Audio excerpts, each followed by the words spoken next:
That is telling us that there's likely some sort of rotation kicking up debris into the air. Wheatland, if you're not in your safe place right now, you need to be underground. Many without power electing to stay at local hotels to wait things out. You can see a Michigan plate here, another there, and yeah, one more. And we've counted over half of the cars here at the Holiday Inn Express in Coldwater are local. The staff here telling us they don't have any rooms, with the majority of those staying here, those waiting for the lights to come back on. It's a little southeast of Redding. That's along I-5 in Northern California, if you're familiar. When we compare that area to Kalamazoo County, it's equivalent to about 724 square miles, and Kalamazoo County itself is about 580 square miles. So that would be all of Kalamazoo County and then some. And that can actually trap smoke in the lower atmosphere. That's sometimes why it can linger quite a while, sometimes into the overnight through early in the following morning. You can tell there's no power here. One, there's generators going in many homes, but the ones without generators, the folks have been sitting outside in many cases because at least you get a little bit of a breeze. And while the humidity is up, at least the temperature isn't too oppressive right now. And on the south side of Battle Creek, out extended towards Albion and the Marshall area, you need to be indoors away from windows. Now, I will mention there's also noted rotation within this thunderstorm as it gets tilted ever so slightly backwards, and that causes the rain that's falling within that thunderstorm to really cool the air behind the leading edge of the storm. Otsego Fire tells us that there's also some trees down if you're in Otsego near 20th and 108th, and that also could have some power lines as well. So make sure you're taking it extra slowly this morning and looking well ahead in the roadway. There could be some damage, especially in the areas I just mentioned.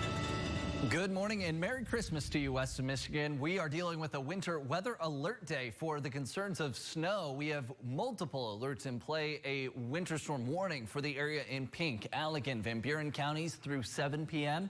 Berry and Cass through 4 o'clock. The advisory, the area of purple, just slightly less significant of impacts, but we still could have some coated roadways here before it's all said and done late this morning and into the afternoon. South Haven right now, the wave action pretty significant. We could have 6 to 9 footers on open water. It's freezing at the lakeshore. You can see the erosion barriers there also with some snow piling up against them. Lake effect continuing for the lakeshore along the I-196 corridor, also 94 in parts of Berrien and Cass counties. We also have this other area of snow that has developed overnight. This associated with divergence in the upper atmosphere. Basically, that causes rising motion.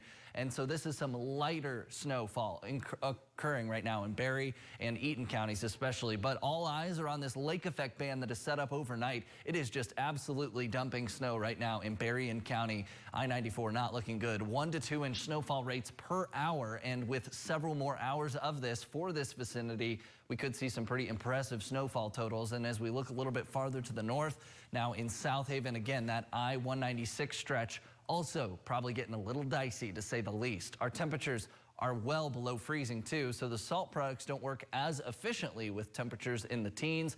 You can see it feels even like the single digits right now in South Haven. This is I-94 at Red Arrow Highway in Berrien County. I would just not be caught dead driving on I-94 right now in Berrien County. It is just absolutely treacherous. You can see there's really no visible roadway here. This was a screenshot taken just a few moments ago.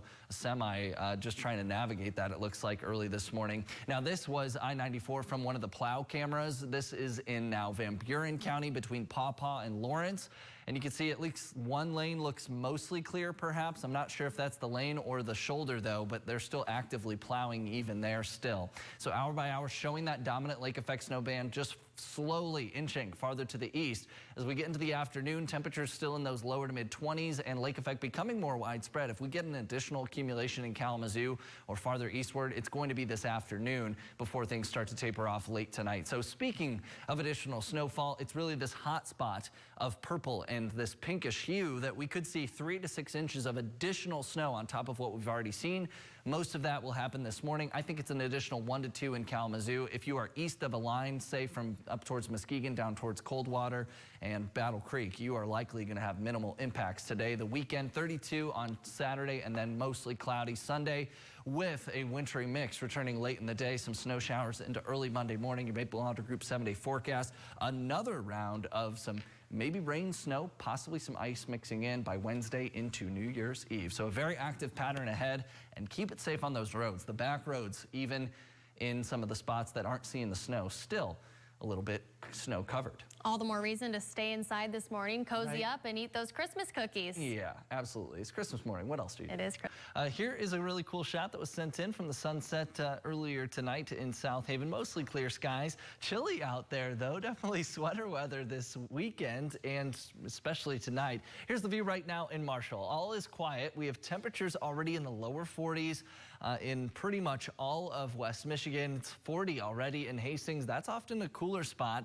43 in Allegan, and we're just a few degrees above the 30s there in South Haven, and I do expect us to fall into those 30s overnight. It's all thanks to high pressure building in. That signals sinking motion in the atmosphere tends to keep things really quiet, and that will continue to dominate our pattern throughout the weekend. Again, the big story tonight has been the frost advisory that was issued earlier in the day. It goes into effect 2 a.m. to 9 a.m. Saturday. It's a good idea to bring in any potted plants. I know it's probably a little late, but if you haven't done that, maybe on your patio, bring them in, or maybe even cover any sort of sensitive plants in your garden. We have heat escaping to space really efficiently with these clear skies, calm winds. So even when our air temperature, which is measured about 2 meters off the surface of the earth, when that gets down to about 35, on nights like tonight, our air temperature really close to the ground and at the surface can get down to about 32. Low-lying areas, valleys, you're going to be most susceptible to those freezing temperatures tonight. So we look at our temperatures. Look, early tomorrow morning, lower to mid-30s across our area. That's why we have the frost advisory. By noon tomorrow, middle 50s, and then we're heading for the low 60s tomorrow, well below average in terms of our high temperature. And looking ahead at Sunday morning now, not quite as cold, but still some 30s. So we got furnace weather these next couple nights, but then by Sunday afternoon, warming up a little bit nicely into the middle to upper 60s. So highs by Sunday, 68. Then we're back into the 70s. Really, really gorgeous week of weather on the way. And just checking in on our full foliage report, you can see right now things starting to turn a little bit farther to our north. I think by around a week, some spots north of Kalamazoo will start to see patchy color for sure. Overnight tonight, though, we're dropping to 34 degrees. And tomorrow, 62. As long as we don't see any significant hard freeze, this is actually great weather on the way for that fall foliage, too. Clear skies during the day, cool, crisp afternoons, and some chilly nights. That's what the trees really love, to really see the nice color pop. Now, fall begins officially Tuesday at 9:31 in the morning, but we're definitely feeling like fall these next couple days. All right, thank you so much, Will. The defending state champion Colin Magi rolling to a Week 1 win over Bellevue in tonight's Game of the Week. The season opening edition of Football Fever is coming your way next.